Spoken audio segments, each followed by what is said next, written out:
Ассалаумағалейкум, құрметті Мерке ауданының халқы, құрметті фермерлер. Біріншіден сіздерге өз алғысымызды білдіреміз. Осындай жиналысқа келіп, мүмкіншілік туғызғанына және де осы аудан әкіміне өз ризашылығымды білдіремін. Жалпы біз Қазверім кооперативі Қазақстан бойынша алғашқы құрылған, фермер технология саласы бойынша алғашқы құрылған 3000-ға жуық мүшесі бар. Қазверім кооперативінің төрағасы Пердебек Оразалы бар. Жалпы біздің кооперативтің негізгі айналысатын мәселесі бұл органикалық шірінділерді өңдеу арқылы органикалық тыңайтқыштар дайындаумен айналысамыз. Жалпы Қазақстан бойынша соның өңде бізде Жамбыл облысы үлкен рөлді ойнайтыны анық, өйткені бұл жерде шикізаттың мол қамтылған жері. Сондықтан біздің біраз фермерлеріміз осы Жамбыл облысында. Енді жалпы айтқанда біздің саламыз бұл өзіміздің кеше президентіміз айтқандай ауылды көтеру, ауыл халқына жұмыс беру және кооперативтерді жандандыру деген тапсырмасын білесіздер. Соған бірде-бір келіп тұрған біздің сала және инновациялық десек те болады бір жағынан. Екінші жағынан бұл халыққа жұмысты, ауыл халқына жұмыс беру мүмкіншіліктері өте үлкен. Және біз осы тыңайтқыштарды біз өзіміздің малымыздан, қорадағы малымыздан шығып жатқан мал көңдері және де өзіміздің бидайымыздан, сабанымыздан орып жатқан сабандарды негізгі шикізатымыз осы болып табылады. Сондықтан біз органикалық шірінділер, негізгі органикалық өнімдер бұл бізге шет мемлекеттерден, Ресейден, Европадан, ар жағы батыстан келеді. Осы уақытқа шейін соларды алып пайдаланып келдік. Қазіргі күнде біз өзімізде одан да үлкен, одан да керемет мүмкіншіліктер болып тұрған кезде осы органикалық тыңайтқыштар өңдеу саласымен айналысып, біздің Қазверімнің қазір құрылғанына 6 айдың төңірегі болды. 6 айдың төңірегінде 3000-ға жуық мүшелеріміз бар. Енді қазір біз пилоттық жоба бойынша қысқаша түсірсек, пилоттық жоба біз ауыл шаруашылығы министрлігімен келісе отырып, бұл жерде және аграрлық университетінің ғалымдары бар, сонымен бірге Оспанов атындағы топырақтану институтының ғалымдары бар, Қазақстан жылыжайлар одағы, тағы да басқа да қоғамдық осындай нелермен бірге жұмыс істеп жатқан жайымыз бар. Негізгі бұны ұйымдастырушы ауыл шаруашылығы министрлігі.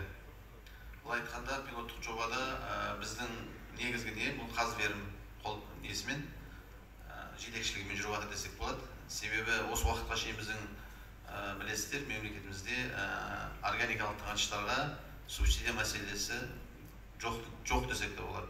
Ал енді мына минералдық химиялық тыңайтқыштарға естіп жатсаңыздар 478 түрлі химиялық минералдық тыңайтқыштарға мемлекеттен субсидия бөлінеді. Ал органикалық тыңайтқыштарға ол жоқ.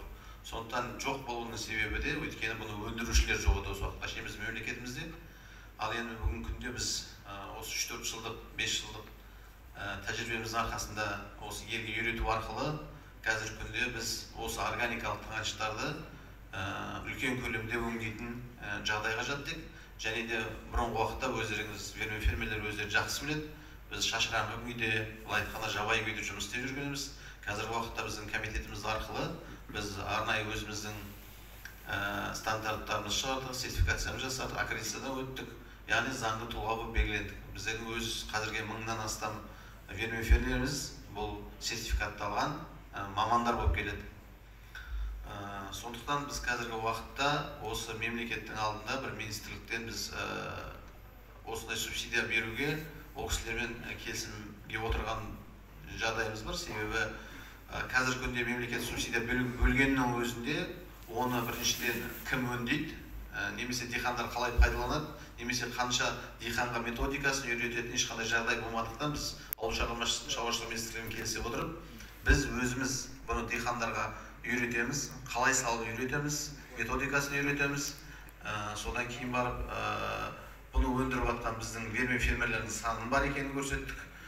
Осы бір міндетті мойнымызға алғанымыз бар. Бұның не үшін бұл қажет деген жағдайда біріншіден бұл негізгі диқандарға да бұның өздеріңіз білесіздер, жаңа Бәкең айтып отқандай, қазіргі жағдайда жерлеріміздің құнарының төмендеуі, гумус қабатының төмендеуі, жалпы жерлеріміздің эрозияға ұшырауы ол бірден-бір, сосын диқандардың өнімді толықтай аламағаннан кейін осындай жағдайларға кездесіп жатқан жағдай бар. Ал енді табиғи тыңайтқыш бұл арнайы осы Калифорния қызылшылаушылар арқылы өңдейтін немесе компост түрі бар, немесе сұйық түрі бар. Осыларды пайдаланып диқандарға біріншіден өз жерін құнарландырып отырып, өзінің жерінен таза өнім алу. Осы арқылы өздерінің жерін құнарландырып отырып, егер жерге біз бермесек, біз негізі алуды білеміз жерден, бірақ жерге ештеңе бермейміз. Жаңағы соңғы кезде, бұрынғы совет үкіметінің кезінде анау ескі көңдерді беріп, жерлерді немесе севооборот дейді ауыстырып отырып егетін, қазір ол жағдай қалғанын жақсы білесіздер. Соңғы 25-30 жылдың төңірегінде жерге ештеңе берілмеді десек те болады. Яғни табиғи түрдегі тыңайтқыштар. Сондықтан жеріміздің осы диқандарға осыны біз 4-5 жылдық практикамызда бұны анау кішкене ғана жылыжайлардан бастаған болсақ, елге үйретіп, көрсетіп, бұның тиімділігін, жалпы диқан халқы бұны түсінбегеннен кейін көп қабылдай бермейді. Қорқады, ертең күні бұл да бір дәрі шығар, ертең жеп отқаннан айырылып қалам ба деген сияқты ойлар болмағандықтан, сондықтан біз осы уақытқа шейін жаңағы жылыжайларда, одан кейін былтыр біз қарбыз, қауын сияқты сыртқы алаңқайларда жаңа мақта сияқты, күріш сияқты үлкен поляларда оларды эксперимент есебінде көрдік, жақсы диқандарға нәтиже берген білеміз. Бұл енді тек қана біздің айтып отқан сөзіміз, бұл дүниежүзі мақұлдаған, дүниежүзінің ғалымдары бір ауыздан бұл биогумустың ешқандай аналогы жоқ екенін мойындаған табиғи тыңайтқыш десек те болады. Ал енді қазіргі уақытта біздің диқандар осы пилоттық жобаға қатысып, яғни осы пилоттық жобаға әрбір қатысқан диқан, ол 10 сотық болсын, ол 100 сотық болсын, 10 гектар, 1000 гектар болса да, бізден өнім алса, қазір верімнен ең төменгі 75.000 теңгенің төңірегінде өнім алып, оны өзінің жеріне салып, және де методикасын қай өнімге қандай салу керек екенін бәрін көрсетеміз, және өзіміздің агрономдарымызбен соны қадағалап отыруға мүмкіншіліктер қазір жасалып жатыр. Сондықтан әрбір диқанға айтамыз, әрбір ауыл халқына, жалпы бұл енді тек қана бір ғана қазверін емес, жалпы өзіміздің халқымызбен бірге істелетін жұмыс. Өйткені ертеңгі болашағымыздың, ертеңгі атадан қалған аманат оқыған мына жерлерімізді келесі болашаққа ұрпаққа не деп қалдырамыз. Сондықтан қазіргі мүмкіншілікті айтамын. Керемет бұл, өйткені бұл біріншіден ауыл халқына жұмыс. Білесіз, қалада сандалып жүрген жастарымыз ауылда мүмкіншіліктер тудырған кезде осындай ауылдың жағдайын көтеруге бұл бірден бір нәрсе мүмкіншілік туындайды. Сондықтан біз қазір әрбір диқанға, Қазақстан бойынша айтып жүрміз, кез келген диқан сол 75.000 теңгеге өнім алып, өзінің мысалы үшін 10 сотығы болса, соның 1 сотығына салып, соның нәтижесін көріп, содан көрген нәтижесін хотя бы сол 1 сотықтың жерін өзінің бала-шағасына, өзінің туысқанына таза өнім берсе, оның өзі қандай. Ертеңгі күнде кеше президентіміз білесіздер, жаңағы араб мемлекеттерінде болған кезде неге органикалық өнімдерге меморандумға қол қойып келді. Бұл деген сөз ертеңгі күні біз осы биогумус немесе органик тыңайтқыштардан өндірген өнімдерді шет мемлекеттерге экспорт жасау үлкен мүмкіншілік туындап отыр. Бұл диқандар үшін ертеңгі күнгі үлкен мүмкіншілік екенін түсіне білсе. Өздеріңіз білесіздер, өткен жылы, алғы жылы Ресейге апарған помидорларымыз, қиярларымыз границадан қайтып жатты. Себебі біздегі жаңағы минералдық химиялық тыңайтқыштардың өзінің дозасынан артық беру арқылы осындай нәтижелерге ұшырап, осындай диқандарымыз банкротқа ұшырап жатқан жағдайлар бар.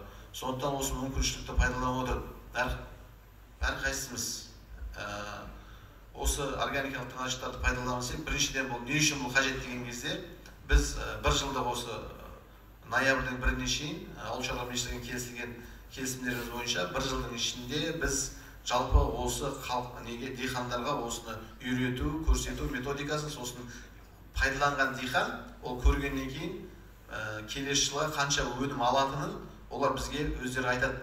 Соны біз оны белгілейміз. Осынша ертең мемлекетке берген кезде ауыл шаруашылығына бізде биылғы пилоттық жобаға міне 3000 немесе 10000 диқан қатысты. Не үшін 75.000 теңге деп қойған себебімізде диқандардың көп қатысуы арқылы біз келесі жылы қанша диқан биыл қатысты, қанша өнім алды және келесі жылы қанша өнімге тапсырыс береді. Сол арқылы мемлекет өзінің келесі жылғы субсидия бөлу мәселесін осы объемға қарай байланысты қарайды және де